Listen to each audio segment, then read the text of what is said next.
Bonjour et bienvenue sur cette nouvelle vidéo BlenderLaunch.fr, je suis Cédric le Pilera Capiti Oiseau et dans cette vidéo nous allons parler rendu.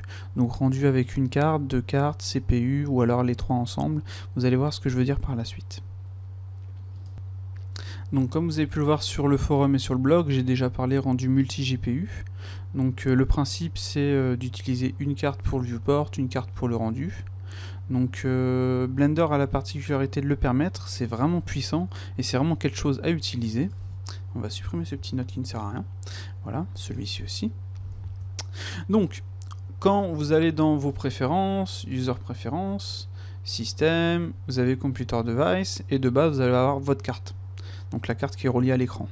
Quand vous en avez plusieurs, vous allez avoir ce résultat-là. Donc deux choix, plus un troisième pour calculer avec les deux cartes.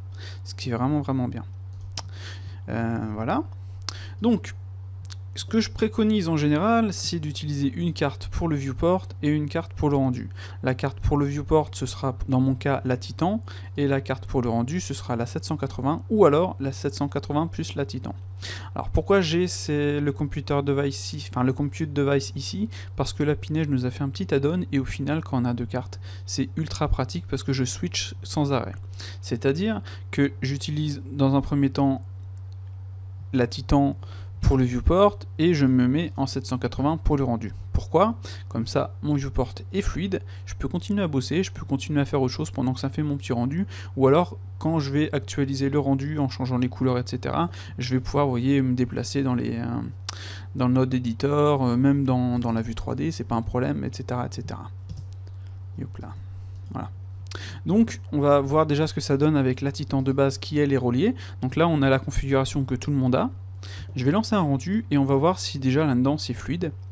Donc je me mets dans ma vue 3D, je fais Shift Z, ou alors je vais ici et je fais Render Run. Voilà, donc Shift Z, moi j'aime bien, c'est assez rapide. Donc Shift Z pour activer, Shift Z pour désactiver. Voilà. Donc là ce qu'il va faire, c'est qu'il va tout me mettre en mémoire, et ensuite on va pouvoir il va lancer le calcul.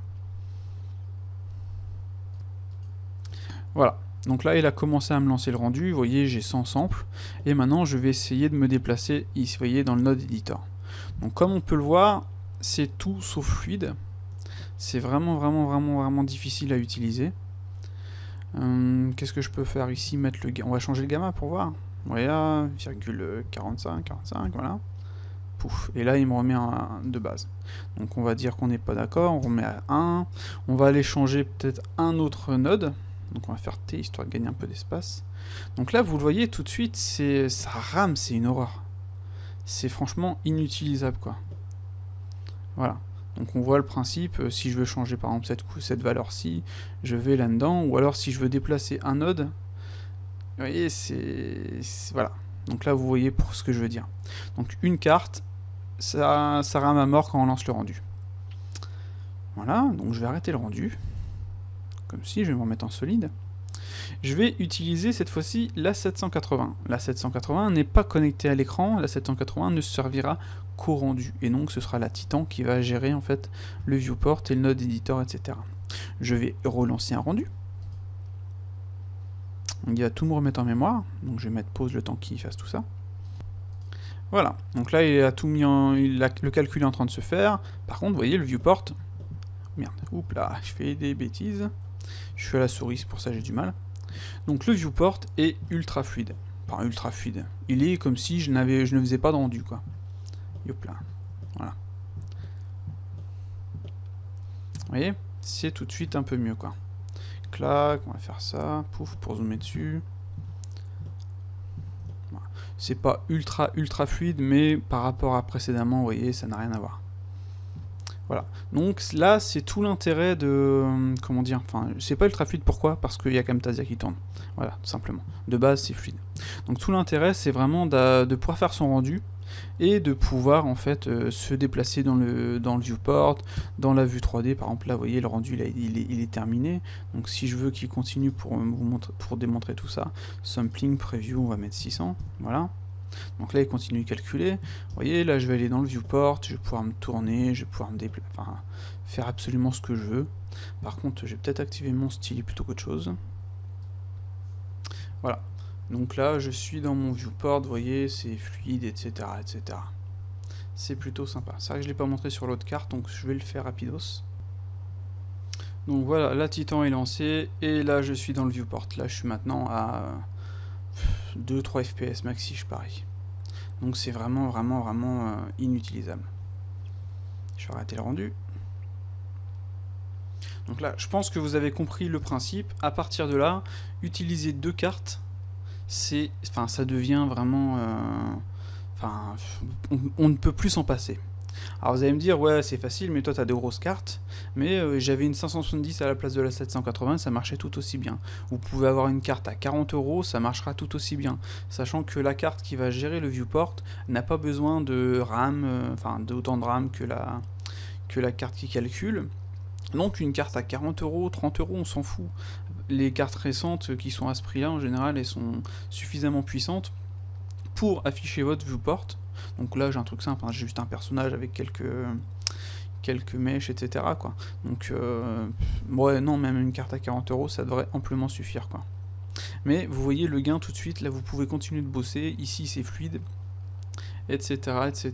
Et ça c'est vraiment puissant. Donc l'autre chose dont je voulais parler, c'est le calcul d'animation. Donc souvent, ce que je fais, c'est que j'ai des images à calculer le plus rapidement possible.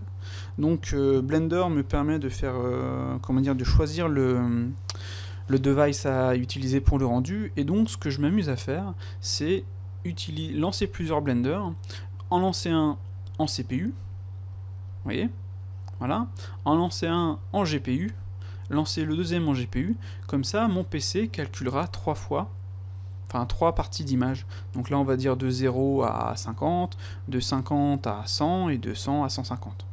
Et comme ça va calculer beaucoup plus vite que si je faisais je mettais juste mes deux cartes qui vont calculer des images. Bon, les 2 cartes calculeront les images plus rapidement qu'une seule, bien entendu.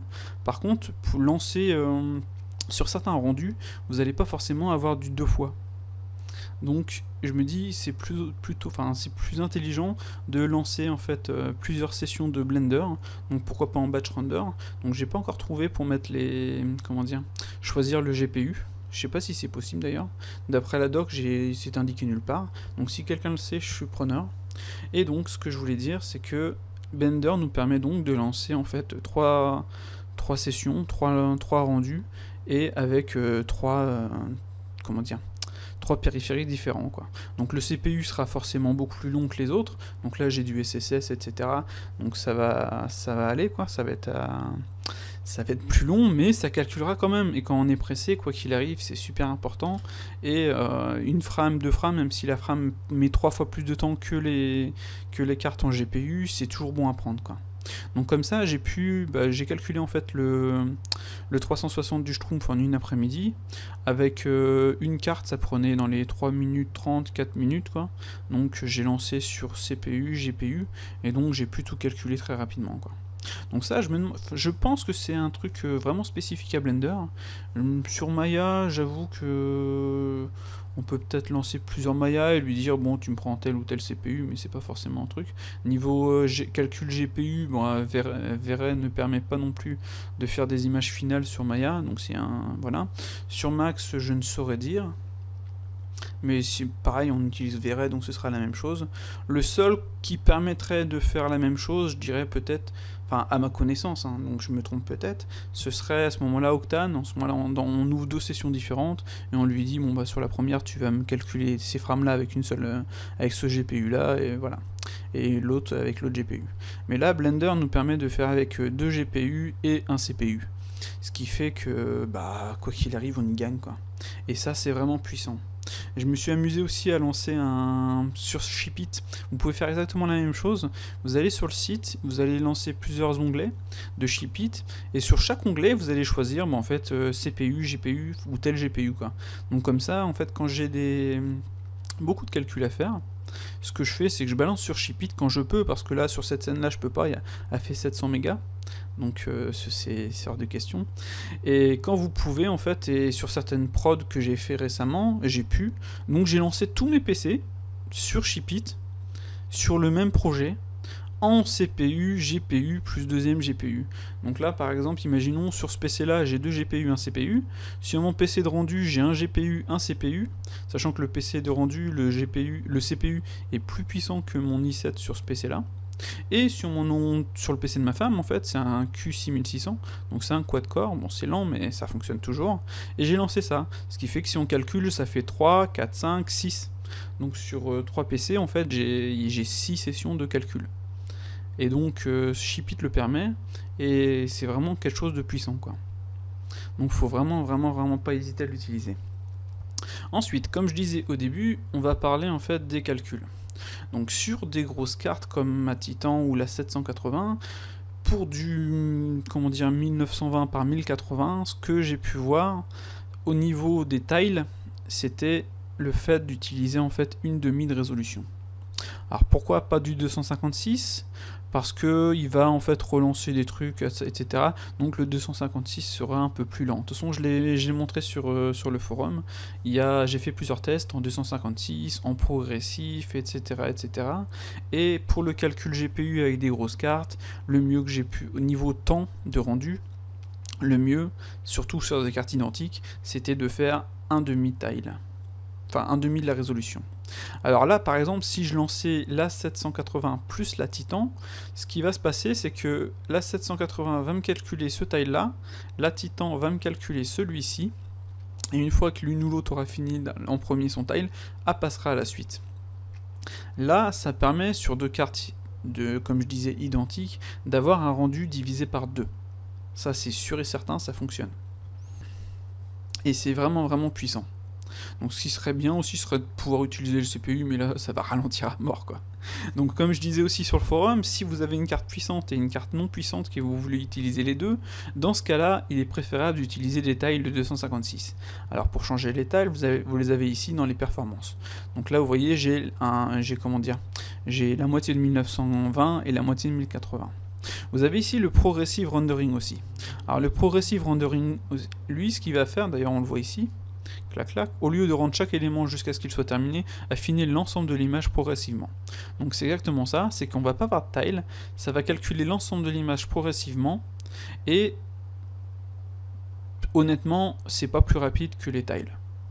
Mais ça permet de voir directement ce qu'on a.